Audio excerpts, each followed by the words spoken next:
Mais avant cela, la signature Europe 1 de Catherine Ney. Bonjour ma chère Catherine. Bonjour cher Lionel, bonjour à tous. Alors pour résoudre une crise, rien ne vaut, maintenant on le sait, un grand débat. C'est la jurisprudence Gilets jaunes. Pour sa visite au Salon de l'Agriculture, Emmanuel Macron a donc organisé un débat avec tous les acteurs et les parties prenantes du secteur agricole. Et pour faire bon poids, ses ennemis jurés, les militants du soulèvement de la terre. Mais face au tollé, cette provocante invitation a été annulée hier soir parce que la FNSEA notamment menaçait de boycotter. Oui, voilà encore une illustration de la pensée labyrinthique du président de la République, ce hiatus permanent de l'en même temps, conjugué à son irrépressible besoin de provoquer, briser les tabous. Il allait donc mettre face à face des ennemis pour faire surgir un consensus dont il serait le maître d'œuvre et pourquoi pas le triomphateur narcissique comme il l'avait été avec les maires qu'il avait maraboutés, souvenez-vous-en. Mais quelle idée!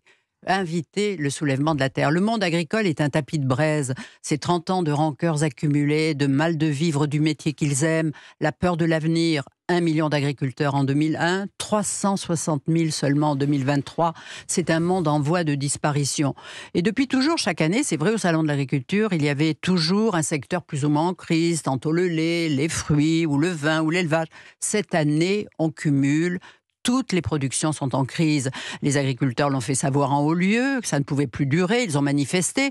Et l'exécutif, avec l'arrivée de Gabriel Attal et les encouragements du président, semblait avoir pris la mesure.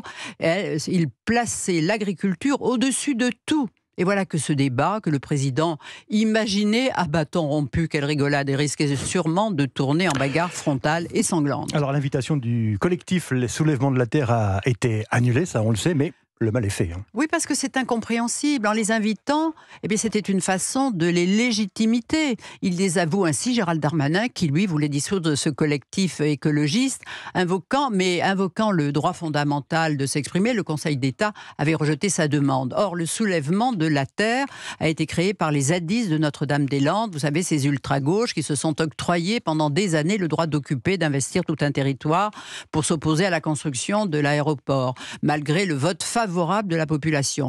Et leur violence était telle que le gouvernement Macron a reculé. Leur dernier exploit, il y a un an, c'était contre les méga-bassines à Sainte-Soline.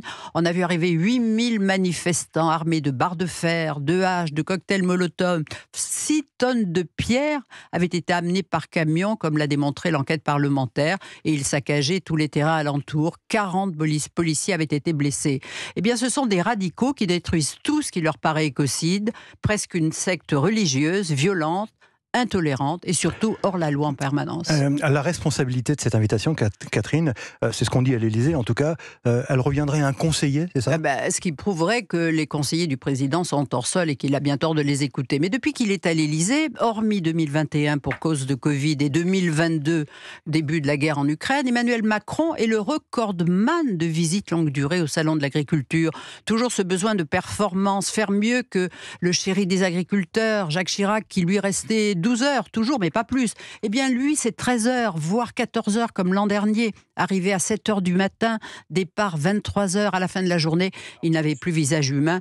Il est rentré crevé, disait Brigitte, tu m'étonnes. Ce qu'il aime, lui, c'est déambuler et répondre à qui le hèle sur son passage, n'importe qui, lequel se voit sommé par une réponse qui étale une connaissance du dossier, y compris les plus techniques. Emmanuel Macron est un amnésique qui retient tout et qui épate forcément ses interlocuteurs, d'autant que c'est quelqu'un comme Jacques Chirac qui adore la charcuterie et il boit pas mal, c'est un grand connaisseur de vin. Mais seulement voilà, ce président sans ancrage territorial épate, c'est vrai, les agriculteurs, mais ça ne sera jamais quelqu'un de la famille. L'agriculture, il ne l'a pas dans les tripes. Et eux, ce qu'ils veulent, c'est des réponses, des vraies tout de suite. On pense au poème d'Apollinaire, comme le temps est lent, mais comme l'impatience est violente. Merci Catherine Ney.